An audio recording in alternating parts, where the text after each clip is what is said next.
अच्छा उमैरा साहबा, आज हमने आपको शो में इसलिए जहमत दी है कि आपसे पूछा जा सके कि इस सर्दी के मौसम में आप में कि सर्दी कम करने के लिए बैठे बैठे क्या किया जा सकता है। मुझे अंदाजा था कि आपने ये कहना, लेटे लेटे बैठे। योगा की रोशनी में बताएं कि कौन सी एक्सरसाइज है जो जरूरी है, और फिर मैं अगला सवाल भी करता हूँ। एक्सरसाइज ही करनी है, रजाई वादाई करके कर ले। रजाई दा आसन मार के बैठ जाए। वैसे एक्चुअली है तो हम लोग सब ऐसे ही कि जब सर्दी आती है ना, हम लोग हाइबरनेशन में चले जाते हैं। आप देखें जिम सब खाली पड़े हैं, पार्क्स खाली पड़े हैं कि अब सर्दी है, आप हाइबरनेशन में चले गए, जैसे ही मौसम खुलेगा तो बाहर आएंगे। लेकिन ये बहुत गलत है। अल्हम्दुलिल्लाह मेरी क्लासेस तो जोरों शोर से जारी हैं। अच्छा। और मेरे पास तो योगा क्लास भरी हुई है और मैं सब योगा करवा रही हूँ, क्योंकि विंटर्स में, समर से ज़्यादा विंटर में भी आप अपना वेट लूज कर सकते हैं, समर से ज़्यादा विंटर में कर सकते हैं। कुछ लोगों में मिसकंसेप्शन होती है कि जी गर्मियों में वेट कम करेंगे, पसीना आएगा तो ज़्यादा वेट कम होगा। ये बिल्कुल गलत फहमी है। सर्दियों में भी उतना ही ज़रूरी है वर्कआउट जितना गर्मियों में ज़रूरी है। ठीक है। और सर्दियों में आप देखें इम्यूनिटी बहुत वीक हो जाती है, हम लोग बिल्कुल भी बाहर निकलते हैं। दूसरा स्मॉग और ये फॉग, इसकी वजह से बार बार लोग बीमार पड़े हैं। अभी भी आप देखें डॉक्टर्स, हॉस्पिटल सारे भरे पड़े हैं कि सबको फ्लू हो रहा है, ज़्यादातर वायरस है, गला ख़राब हो रहा है। अगर जो योगा की आज मैं आपको 2 ब्रीदिंग बताने जा रही हूँ, ये मैं आपको चैलेंज करके बता रही हूँ कि अगर आप ये डेली बेसिस सुबह शाम करेंगे तो आपकी इम्यूनिटी बहुत बेहतर हो जाएगी और ये आप बार बार बीमार नहीं पड़ेंगे। ये वायरस जो है ना, ये आजकल जितना भी फैला हुआ है, इससे आप इसका शिकार नहीं होंगे और आपकी इम्यूनिटी बहुत बढ़ जाएगी। ये जो अपना कोरस वाली खांसी होती है, जी, कोरस आजकल वाली देखिए ना, खांसी, आप हाँ, देखिए- जिसमें गाना भी गाया जा सकता है। नहीं एक खंगिया नाल उथों दूजा नाल तीसरा। हाँ। अब ये ब्रीदिंग बता रही हूँ, जो फ्लू, गला नाक हाँ, बंद जो रहता है, सब- गले में बहुत ज्यादा इरिटेशन होती है, हर दूसरा खराश, बंदा इसमें हर फंसा हुआ है। दूसरा बंदा। आप सबसे मैं यही कहूंगी कि आपको बस जब भी थोड़ा सा टाइम मिले आप ये ब्रीदिंग जरूर किया करें। एक तो ये जो आपका नाक बंद होता है ना, उसके लिए आपने मसाज करना है अपने नाक के दोनों नाक साइड का। से। जी, गुदगुदी होती है। मैंने आपको नाक में कहा, अंडर आर्म्स में यहाँ पे आपने मसाज करना है। आप कोई फेशियल ऑयल भी ले सकते हैं, मॉइस्चराइजर भी ले सकते हैं। उसके साथ ये जो आपके नॉस्ट्रिल है ना, यहाँ पे आपको बहुत अच्छा मसाज करने की वजह से ना ब्लड सर्कुलेशन बढ़ता है और इससे आपने देखा ना साइनस का प्रॉब्लम होता है हाँ, बहुत सारे लोगों हाँ को जी। होता है। जितने भी लोग मेरी क्लास में आते हैं उनसे पूछती हूँ ना, जब तो हम इसे अपने संस्कृत में कहते हैं चंद्रभेदी प्राणायाम इसको कहते हैं। एक है सूर्यासूर और एक है चंद्रसूर। जो राइट साइड पर सांस चल रहा है इसको हम सूर्यासूर कहते हैं, जो लेफ्ट साइड से सांस चल रहा है चंद्रसूर कहते हैं। तो आप यकीन करें, जिससे भी पूछें, दोनों नाड़ी चल ही नहीं रही होती। हाँ बिल्कुल सब ऐसे ही। लोग कोई कहते हैं हम एक नोस्ट्रिल बंद है। सूर्यासूर को यूज कर रहे हैं, कोई चंद्रसूर को। इसका इतना नुकसान है। अगर आप सूर्यासूर यानी कि अगर आप राइट साइड को, इस नाड़ी को यूज करते हैं और सिर्फ यहाँ से ही सांस लेते हैं, आपकी बॉडी में हीट बढ़ती रहेगी। तो आपका ब्लड प्रेशर हाई चंद्रसूर ये तो अपना माचिस फिल्म का हीरो नहीं है? जो चप्पा चंद्रचूड़ चप्पा था यार। अच्छा चंद्रचूड़ था वो। सर, हैरत अंगेज तौर पर आज तो आपको इंडियन मूवी के हीरो का नाम भी पता है। क्या इसलिए कि ये मेरी मोस्ट फेवरेट मूवी थी इंडिया की, हाँ। माचिस। और वो हीरो जो था वो तकरीबन एक ही फिल्म का अच्छा हीरो था। अच्छा। उसके बाद उसकी कोई इस तरह की फिल्म नहीं आई। जाहिर है मेरी चंद्रचूड़। फेवरेट मूवी है, तो वो फिर मैंने दोबारा उसको इजाजत नहीं दी कि किसी और मूवी में आओ। और और उसने हाथ कटवा दिए थे एक दफा ताजमहल। तो ये भी इसका वो जुनैद song भी- सलीम- और इसके सॉन्ग भी अपना बड़ा मशहूर है लिरिक्स तक आपको याद है। चप्पा चप्पा चप्पा चप्पा चरखा चरखा। चले। हाँ जी, हाँ हाँ। जी। थोड़ा सा जरा हो जाए, औनी बौनी जा रही हैं तेरी। हाँ, प्लीज। अच्छा योगा पे चलते हैं अभी। तो जैसे मैं बता रही थी, कुछ लोग सिर्फ राइट साइड यूज करते हैं, कुछ लोग लेफ्ट साइड यूज करते हैं, जो कि बहुत ज्यादा नुकसानदेह है। अगर आप राइट साइड से, सूर्यासूर वाली साइड से सांस लेते रहेंगे तो बॉडी में हीट बढ़ेगी, जिसे संस्कृत की जुबान में कहते हैं पित्त बढ़ जाना। जब पित्त बढ़ेगी तो आपको बहुत ज्यादा जलन होगी मैदे में, खाना आपका हजम नहीं होगा। जिन लोगों को बार बार तेजाबियत होती है, खाना बार बार वापस आता है, आप तो इससे पहले जो आज तक हम पित्त के लिए पित्त पाउडर इस्तेमाल करते थे, वो गलत करते रहे। नहीं, हमारे जो इसमें ना दोष होते हैं, दोषाज होते हैं, योगा में ना दोषाज होते हैं। इसमें वाता, पित्ता और कफा। जो लोगों की बॉडी में ठंडक बढ़ जाती है ना, उनमें कफ बढ़ जाता है। जैसे आपके कफ, उसको कहते हैं रेशा बढ़ता है, जो खांसी आती है, वो जब आप लोग ये वाला लेफ्ट साइड यूज करेंगे। इसका मतलब आप जो कफ पित्त बढ़- कह रही हैं वो पित्त नहीं है जो निकलती है जो गर्मियों पित्त में। नहीं, मैं पित्त अच्छा, वो गर्मी ये की बात- माता माता पिता खादा पीता जो कुछ भी। तो आपने, अगर आप लोग इससे फारिग हो जाए तो मैं आपको योगा के बारे में बता दूं। माता आपको अच्छा वाला पता कि जिनके पास जा रही हूँ देखिए, आप कहती हैं आप हंसते हेलमेट रहे- पहन के आया करें।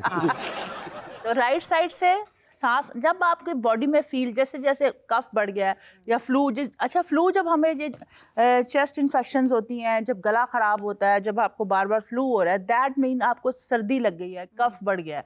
तो उसके लिए आपको जो रेमेडी बता रही हूँ कि आपने लेफ्ट साइड से चंद्रभेदी प्राणायाम है ये देखें, आपने क्या करना है, साइड लेफ्ट साइड को बंद कर देना है। जैसे मैंने अभी पहले आपको बताया कि राइट साइड सूरज को प्रेजेंट करती है, और जो राइट साइड से सांस ले रहे हैं इसको सूर्यासूर कहते हैं। और ये जो नाड़ी है, जो नाड़ी यहाँ से चल रही है, इसको पिघला नाड़ी कहते हैं। तो पिघला नाड़ी से आपने ये सांस लेना है। जब भी आपको बीमार है, सर्दी लग गई है और मेडिसिन भी असर नहीं कर रही, एंटीबायोटिक्स भी असर नहीं कर रही, तो आपने लेफ्ट साइड को बंद करके राइट साइड से सांस लेना है और राइट को बंद करके लेफ्ट से निकालना। और याद रखें, अगर 5 काउंट करते हुए इनहेल किया तो 5 काउंट करते हुए एक्सहेल करेंगे। इससे बॉडी में हीट बढ़ेगी। कितनी बार करना है? जितना ज्यादा करें उतना जितना अच्छा है, लेकिन खाली पेट करना है, खाना खाने के बाद नहीं अच्छा, एक तो ये एक्सरसाइज हो गई, दूसरी आप बता रही? ये जरूर करनी है आपने जब सर्दी के मौसम में, जब आप बीमार हैं, बीमार नहीं भी हैं तब भी करनी है, बीमारी से बचने के लिए करनी है, प्रिवेंटिव एक्सरसाइज। इसके बाद आपने सर्दी के मौसम में भस्त्रिका प्राणायाम करना है। एक भस्त्रिका प्राणायाम जिसमें ब्रीद इन और ब्रीद आउट। ब्रीद इन, ये भी बॉडी में, इसे फायर ब्रेथ भी कहते हैं, ये भी बॉडी में हीट बढ़ाता है, क्योंकि सर्दी की वजह से आप लोग बीमार हो रहे हैं बार बार, तो ये भी आपकी बॉडी में हीट बढ़ाएगा। आपने दोनों हाथ ऊपर लेके जाने,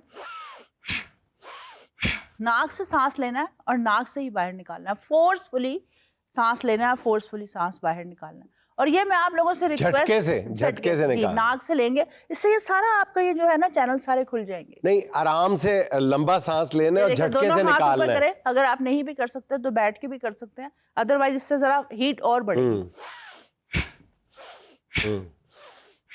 ये आपका सारे चैनल्स खुल जाएंगे, यहाँ सारे चैनल खुल जाएंगे, रेटिंग भी अच्छी आएगी। रेटिंग तो आ रही है ऑलरेडी। देखिए भाई, ये ना बेगम के सामने ये नहीं करना है, वरना बेगम ने भी अगो एक्सरसाइज शुरू कर देनी, जैसे इंज रख वो इंज कर रही है। हाँ। अच्छा, मेरे साहब ये बताएं कि अभी माता पिता का जिक्र हो रहा था, तो सर्दी का मौसम जो है वो बुजुर्गों के लिए कहते हैं कि वो कातिल है, और शदीद सर्दी में आमतौर पर हम देखते हैं कि इम्यूनिटी नीचे आ जाती है, और भी दीगर वजूहात भी हैं कि वो वजू करते हुए फिसल जाते हैं, ये होता है। तो उन बुजुर्गों को योगा के जरिए सर्दियों की शिद्दत से कैसे महफूज रखा जा सकता है बीमारियों से? जी, मैं कहती हूँ कि अगर वो योगा को अपनी जिंदगी का हिस्सा बना, अब जाहिर है कि बुजुर्ग जो है वो कोई अगर 70-80 साल का है तो वो तो ये एक्सरसाइज नहीं कर सकता। अगर आप अपने हाथ ऊपर नहीं कर सकते तो कंपलसरी नहीं है, आप बैठे बैठे सांस ले सकते हैं। अगर अब भी कोई 70 का है या कोई 80 का है, अब भी अगर योगा करना शुरू कर देंगे तो अभी भी उनकी इम्यूनिटी बहुत बढ़ जाएगी। बहुत बीमारियों से प्रैक्टिकली शायद पॉसिबल ना हो ना कि 70, 80, 90 साल के बुजुर्ग नहीं, सांस तो ले रहे हैं ना, सांस तो ले रहे हैं, लेकिन तो बैठे कोई भी एक्सरसाइज करवाना एज में मुश्किल है, इवन ब्रीदिंग एक्सरसाइज करवाना भी मुश्किल है। तो कोई योगा की ऐसी टेक्निक है, कोई मसाज टाइप, रबिंग या उनकी की सर्दी की? जी, मुद्रा तो बहुत ज्यादा इम्यूनिटी को बढ़ाता है। ये देखिए, ये आपने दोनों फिंगर्स को लगाया इस तरह से और आप बैठ गए, ये आपकी इम्यूनिटी को बढ़ाता है। फिर जो लोग बीमार है, जैसे मैंने आपको बताया कि जैसे बुजुर्ग है, उनकी बॉडी में बहुत दर्द रहता है, तो वो लोग इस तरह से एक मुद्रा लगाते हैं, ये, और इसको, इस हिस्से को अपने, अच्छा, हथेली के आखिरी हिस्से को जी इस तरह से करें। ये उभार हैं दोनों जी, जो दोनों उभार है, ये बॉडी पेन्स के लिए बहुत अच्छा है। और दूसरा, ये जो उभार हिस्सा है ना, उभरा हुआ, बॉडी पेन के लिए तो बेहतर है, बाद में हाथों की पेन का क्या करें? नहीं, ये पेन कभी भी नहीं होगी। देखिए, जब ब्लड सर्कुलेशन बढ़ेगा ना तो कभी भी पेन नहीं होगी, आप करके देख लीजिए। बंदा पोते-पोते लोग ना फड़े हो, हाथ पड़ गए। अच्छा, उसके बाद आप क्या बता रहे हैं? अगर आपकी बॉडी में बहुत ज्यादा पेन है ना, ये देखिए आपके अंगूठे, ये पूरे जो मैंने आपको बताया ना, हाथों के इल्म को कहते हैं हस्त मुद्रा ज्ञान। आपकी पूरी बॉडी के प्रेशर पॉइंट आपके हाथों में है। ये जो उभरा हुआ हिस्सा है ना, आप इसको जोर से दबाएं। अगर तो आपको इधर बहुत शदीद दर्द है ना, दैट मीन आपकी बॉडी में, आपके मसल्स में बहुत पेन है। अच्छा। आप सिर्फ इस हिस्से का मसाज कर ले, इस हिस्से का मसाज कर ले, बॉडी का पूरी बॉडी रिलैक्स रिलैक्स हो जाएगी। बॉडी का पेन खत्म हो जाएगा। जी, बॉडी का पेन प्रेशर पॉइंट्स के साथ पूरी दुनिया में इलाज किया जा रहा है। सिर्फ हमें अवेयरनेस नहीं है, पाकिस्तान में ना ही ये बताया जाता है, हम लोग सिर्फ मेडिसिन की तरफ जा रहे हैं। अच्छा, हुमैरा साहब, सर्दियों में बुजुर्गों में अर्थराइटिस का बड़ा मसला हो जाता है, इनफैक्ट वो नौजवानों में भी होता है, तो इसका क्या सोल्यूशन है? अगर आपको गर्मियों में भी कोई चोट लगी है ना, तो सर्दियों में वो बढ़ जाएगी। ये ऐसा होता है कि सर्दी में शदीद पेन, तो उसके लिए एक तो आपने सुबह उठ के गर्म पानी जरूर लेना है। जब आप सो के उठे, आपने नीम गर्म पानी लेना है। दूसरा, आपने सुना होगा त्रिफला, हम लोग योगा में त्रिफला देते हैं, आंवला, बहीड़ा और हर्ड।